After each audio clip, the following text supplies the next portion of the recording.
Have you ever tried to sit still in meditation, only to find your thoughts racing faster than ever? Have you wondered why even after hours of practice, your mind still clings to stress, anxiety, or restlessness? Welcome back to the channel.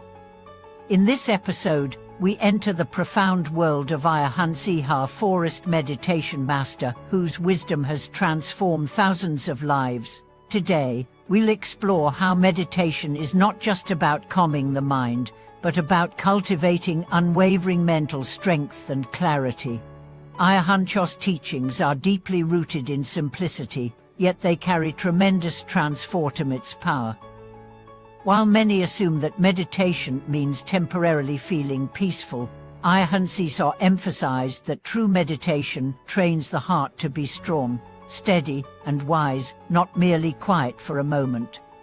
Through stories, metaphors, and personal reflections, this episode will guide you through the heart of this profound tradition. When I first traveled to Thailand, I visited a forest monastery where the humid air mixed with the scent of earth and leaves. It was dawn. Monks had already begun their sitting practice, wrapped in robes of saffron, completely still. I noticed an old monk seated alone by a stone path, unmoving like a mountain. That monk was Ajahn Chah. Though he said nothing, the stillness radiating from him was louder than any teaching. Later, he would tell a group of visitors, "Stillness is not silence, it's strength." Many practitioners mistakenly divide concentration and wisdom into separate stages, first calming the mind, then developing insight. But Ajahn Chah often dismissed this duality with a powerful metaphor. It's like a knife. Does it have a blade first and then a back? No, they come together. Meditation is not a sequence, it is a unity. As concentration deepens, wisdom emerges naturally, and as wisdom grows, concentration becomes stable. Each breath is both anchor and mirror. Let me share a personal experience. One morning, during a week-long retreat, I found myself agitated.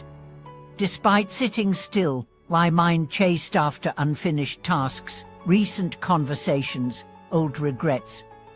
After an hour of struggle, I approached a senior monk. He smiled and said, "You are trying to force the mind into peace, but the mind is not a door to command. It's a guest to welcome." He suggested I simply sit and breathe, watching the thoughts come and go without judgment. Don't fix, don't feed, just notice. That simple instruction shifted everything. I realized meditation wasn't about creating peace, it was about revealing it. Ajahn Chah's students recall that he would sit through the night, even in the biting cold of the Thai jungle. Once, a younger monk complained about pain during sitting. Ajahn Chah responded, "You're not suffering because of the pain. You're suffering because you want the pain to go away." But that line echoed through me like a bell. We resist discomfort, not realizing that resistance is the root of suffering. Meditation isn't about escaping discomfort, it's about transforming our relationship with it. Another story from the monastery involves a visiting Westerner who had difficulty adjusting to the ascetic life. He asked, "How do I control my thoughts?" Ajahn Chah smiled gently and said, "You don't. You understand them."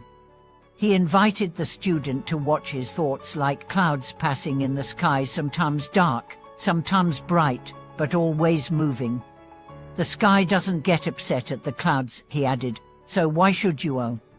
This philosophy of patient observation is not passive, it's a discipline of presence. Whether in pain, confusion, or bliss, the meditator learns to be there without clinging or rejecting.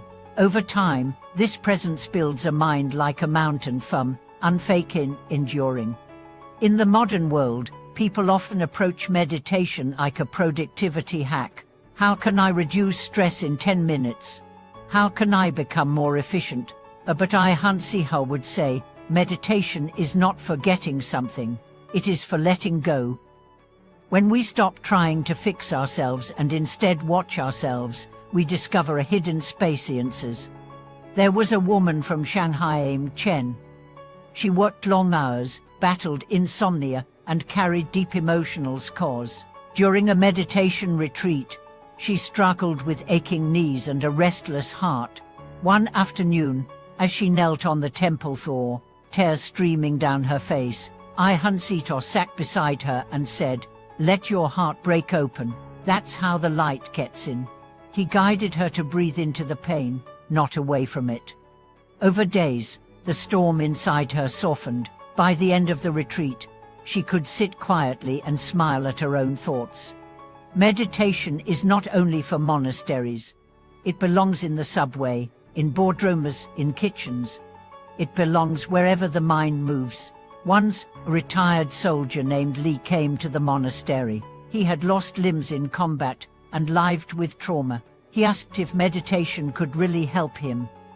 Ajahn said, "Meditation cannot give you new legs, but it can teach your heart to walk again."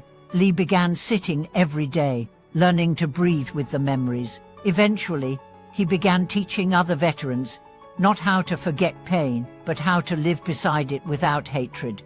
One of the most profound stories involves a novice who asks, "What do I do when I feel nothing?" Ajahn replied, "Notice that too. Even numbness is a teacher." He encouraged him to explore even emptiness, to be curious about everything the mind offers. That openness became a gateway to deeper insight. Ajahn Chah's method wasn't about technique, it was about attitude. He once said, "The greatest mistake is to believe something must happen in meditation. The greatest wisdom is to see what is already here." For years, I practiced sitting meditation at night, watching the city outside my window. Lights flickering, dogs barking, cars honking. At first, I thought noise was my enemy, but then I began to listen without resistance. The barking became rhythm, the sirens became waves, and my mind no longer chased silence, it embraced the world. This is the gift of Ajahn Chah's teachings. Meditation doesn't remove us from life. It returns us to it, but with greater clarity. He would often end his talks with a laugh, saying, "Don't take it so seriously. If you laugh, you're already halfway free." That sense of humor was not denial, it was wisdom wearing a smile. To all those struggling with anxiety, overthinking, and stress, remember, the mind is not your enemy. It is your companion. Learn to sit beside it, breathe with it, listen to it, and when it shouts, don't shout back. When it runs, don't chase. When it cries, offer silence. Let us all commit to 5 minutes a day of stillness, not to fix anything, but to witness everything. In that witnessing, transformation arises. You don't have to escape your thoughts. You just have to stop believing everything they say. Thank you for watching this video. If you found stillness for meditation or are still seeking it, share your journey with us in the comments. Like, subscribe, and stay tuned as we continue to walk the path together into deeper clarity.